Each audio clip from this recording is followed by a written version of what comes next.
Text Talks. Hello everyone, welcome to another edition of Text Talks. Today's mini lecture is on caste in Hindu texts. So, if you are following this lecture along with the slideshow, we're now on slide 2, and I just want to point out how the caste system is one of the most controversial aspects of Hinduism as well as Indian culture more generally. As the former Prime Minister Jawaharlal Nehru once said, almost everyone who knows anything at all about India has heard of the caste system. So, in this lecture, we're not going to learn about all aspects of the caste system, but what I want to do is talk about how the caste system is represented in Hindu scripture. Before we do that, however, I should say a few general things about caste. And one is that the relationship between the caste system and Hinduism is very complex. So, on the one hand, many Hindu sources talk about the caste system and talk about it in ways that are related to core Hindu ideas. So when we learn about Hinduism, we cannot ignore the caste system. But on the other hand, we might wonder what the exact relationship is between Hinduism and the caste system, because as any anthropologist or sociologist would point out, is that caste exists across all of South Asia, not only within Hindu communities, but also in Muslim communities, Jain communities, Sikh communities, and Christian communities. And in fact, in some countries in South Asia, we have non-Hindu majorities. So, for example, in a place like Sri Lanka, which is primarily Buddhist, or a place like Bangladesh that is primarily Muslim, we still have the caste system. So, on the one hand, we might say that it is a little bit more intrinsic to Hinduism than other religions. It's not like we only find it in Hindu sources. Also, it's important to know that in some places where Hindus live outside of South Asia, we don't see the caste system. This is particularly the case, for example, amongst Hindu communities in South Africa. We don't see elements of the caste system there. So I'm not saying that I have any answers to these questions, but I think it's important to remind ourselves of some of the complexity here. It's also worth noting that the word caste itself, now I'm on slide 4, is not an Indian word. It's a word that originally is from Portuguese. The Portuguese started using it when they were first setting up colonies in India in the 1500s. And so in that sense, we should remember that that caste is not an intrinsic category to Hinduism. The words that Hindu sources tend to use are varna and jati. And in today's lecture, we're going to look, even though both of these words are important, and arguably jati is even more important if we want to understand caste today, because we're focusing on the ancient texts, we're going to focus more on varna, which is the word that tends to be used most prominently in the ancient sources. So, on to slide 5, it's important to see that varna is usually defined in terms of the 4 main groups. Um, Scholars have referred to them as an idealized hierarchy of society. These four main groups are Brahmin, Kshatriya, Vaishya, Shudra. For spellings of these terms, you can be looking at slide number 5. Now, the meaning of these terms actually changed over time. So, for example, within the oldest sources, Brahmin might refer specifically to a priest, a ritual priest. In later texts, such as the Bhagavad Gita or Mahabharata, Brahmin basically means the educated elite. Similarly, in the oldest sources, Kshatriya refers specifically to a warrior, a soldier. In later texts, we might see the Kshatriya as the ruling class or aristocracy. Whereas in the oldest sources, Vaishya primarily refers to farmers. By the time of later texts, it refers to merchants quite a lot. And the term Shudra basically refers to servants.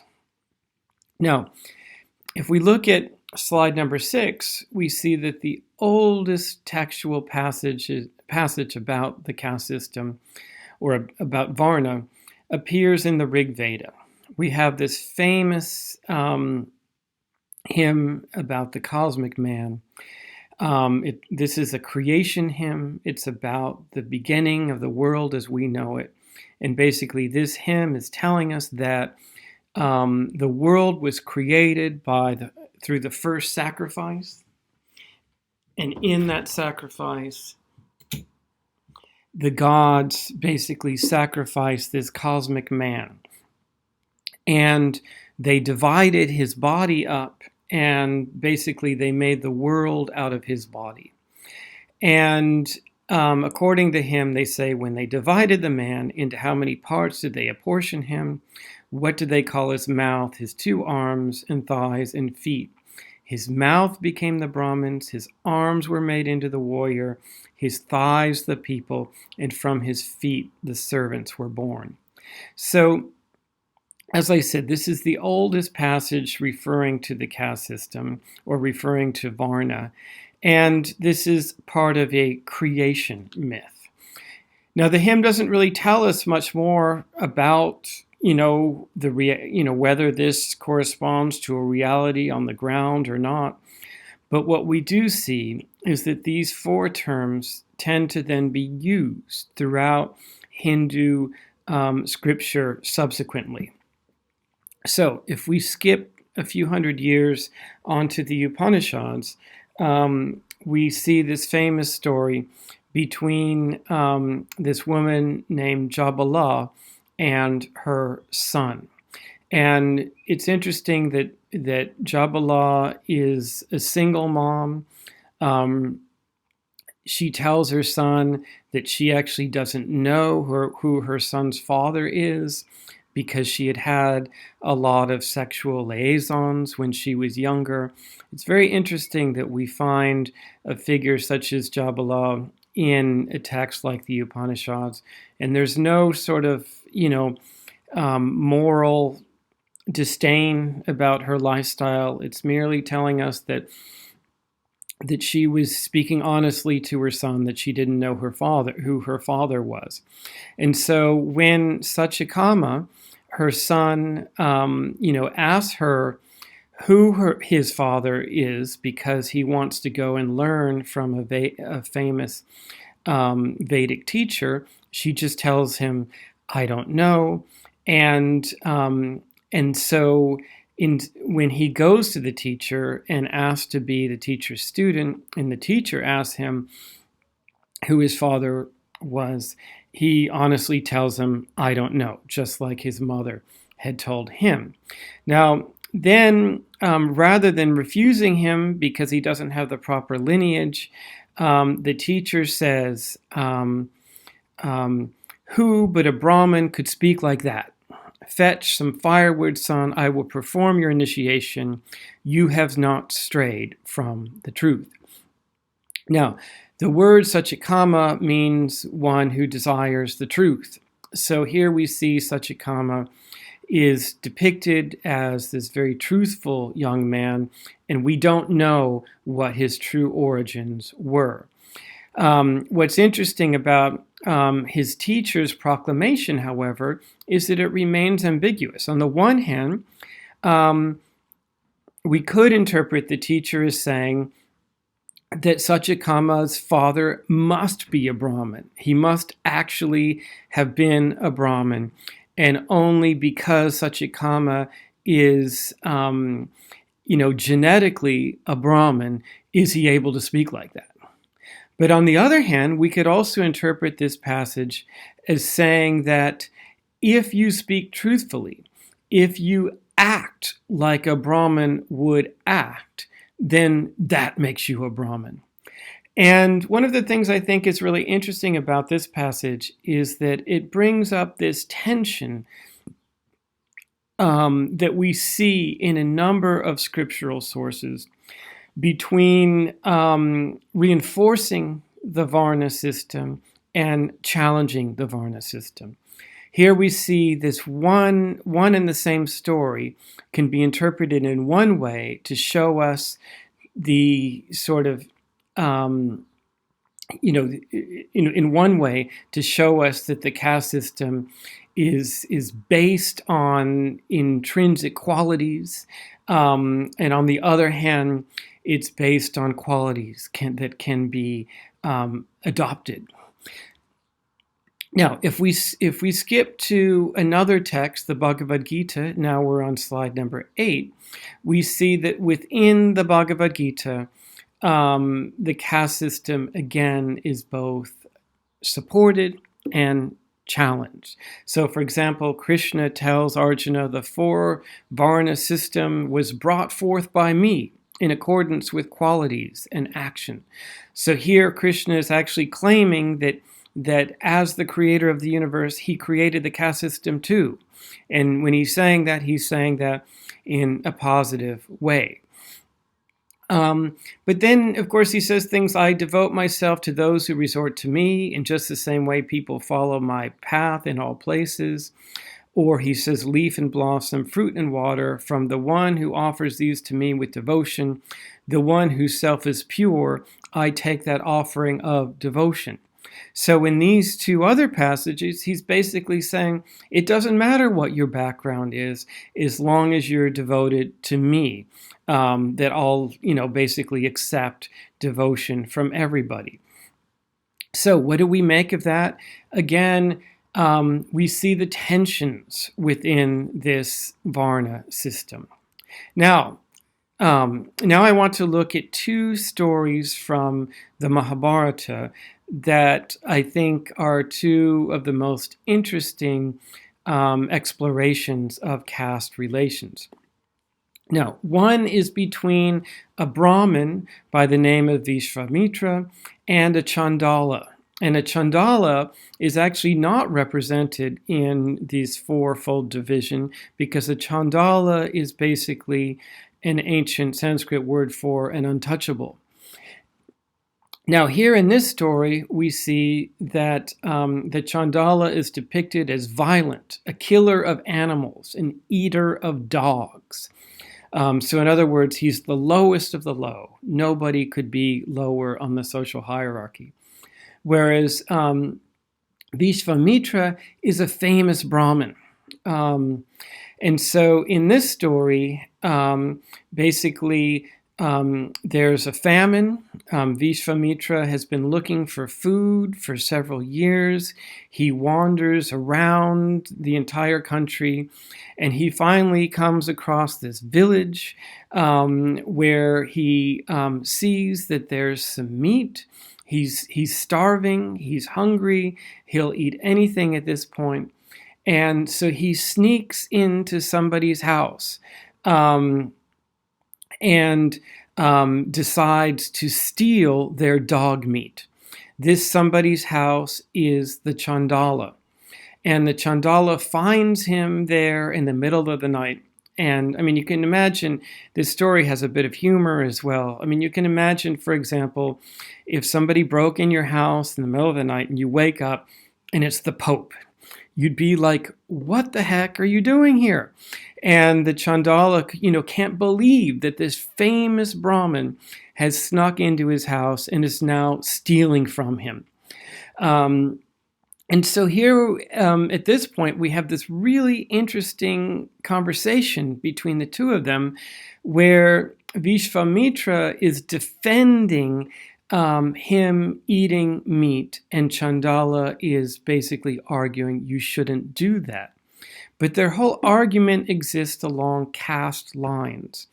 But here, Vishvamitra is saying that it's okay to act in ways that are not according to your caste identity in certain circumstances, like this one. Whereas the Chandala is saying, no, you should always abide by your caste identity. So it's interesting that it's the untouchable who is defending the caste system and Vishvamitra who in some ways is challenging it. So at one point the Chandala says, do as I say and you will not lose merit. You ought not cause a mixing of different dharmas. Do not abandon dharma. You are the final knower of dharma. Whereas Vishvamitra says, one who is perishing should stay alive by whatever extraordinary deed he can do. So here we see that Vishvamitra is basically saying that because he's a Brahmin, he has the right to even act as he wishes, even if it's not according to his duties as a Brahmin.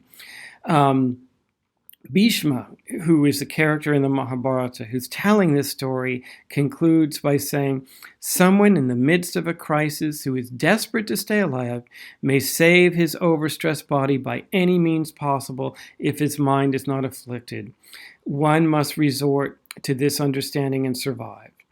Now, one of the things that's interesting about this story is that it not only what happens in the story itself, but what happens amongst the people who are telling and listening to the story. So as I've just quoted, Bhishma summarizes the story as defending the Brahmin Vishvamitra, who is violating his caste responsibilities. But the king Yudhishthira, who's listening to this story, responds by saying, this is a horrible thing that you've just told me. You've described an unacceptable violation. He says, this is barbarian dharma, which I shun. I am dumbfounded. I am stunned. My sense of dharma is completely undone. So I think one of the things that this brings attention to is that there's disagreement here. We might wonder if this story depicts a sort of true teaching, or rather it depicts a controversy that different audiences are going to disagree about. And so bringing it back to the question of caste, to me, one of the most important things about the caste system is not only what is the caste system. I know that if you're preparing for your GCSE and A-level examinations, you feel like you need to know what the caste system is. But beyond that, I think we should be looking at how is it talked about? How do Hindu sources represent the caste system? And one of the things we see here is it is represented as a matter of discussion, of disagreement, and to a certain extent, controversy. So it's not like the caste system is wholeheartedly accepted by all of our sources. It's reinforced in some places and challenged in others.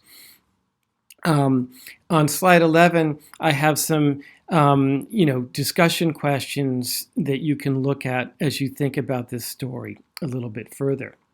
But now I want to introduce you to another one of my favorite stories from the Mahabharata.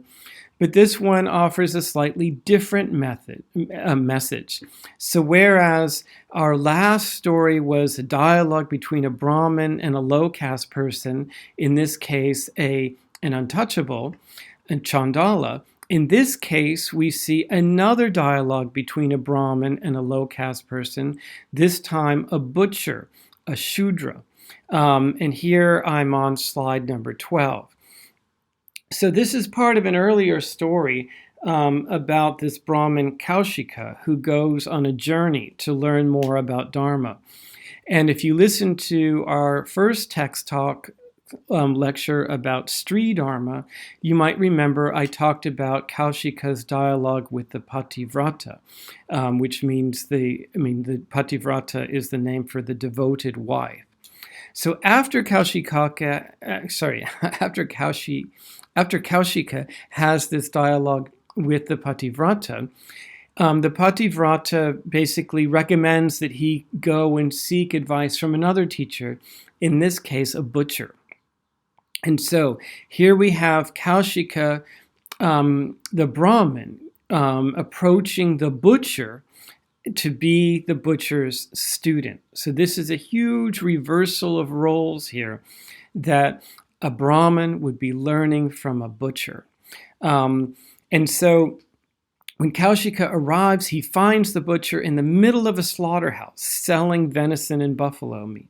And it's interesting here again that the low caste identity of the figures in both of our stories are symbolized by their eating of meat. In the past story, it was dog meat. Here, it's venison and buffalo meat. The butcher then takes him back to his house. He serves him food. Again, this would be a violation of all sort of caste restrictions that a lower caste person would be serving the Brahmin food. But in this case, Kaushika accepts it, and then basically says to the butcher, "Look, you seem like a really refined person. It's surprising that you are of the caste that you are." Then the butcher offers a long teaching, and in his teaching, he defines Dharma in terms of conduct rather than birth.